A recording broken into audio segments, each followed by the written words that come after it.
Like many other breakers in substations and switch yards, gas blast breakers vary in size and appearance depending on the manufacturers that make them. Some gas blast breakers are similar in appearance to certain air blast breakers. In general, they all rely on some common features to break a circuit and extinguish an arc. We can see what these features are using a simplified illustration. The interrupting mechanisms are enclosed in a tank that is filled with SF6 gas at a low pressure.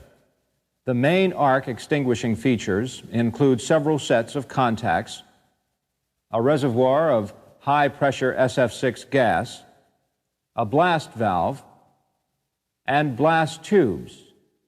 Very briefly, the breaker works this way. When the breaker is closed, the current path is through the conductors insulated by bushings and the contacts. When the breaker trips, the contacts separate and arcs form. At the same time that the contacts separate, the blast valve opens. This allows high-pressure gas to blast through the blast tubes and through the arcs, blowing out the arcs. We can get a more detailed picture of how the arcs are extinguished if we look more closely at one of the sets of contacts. The main features in this simplified illustration includes a hollow moving contact, stationary contact fingers gripping either end of the moving contact, an arcing horn, and a blast tube.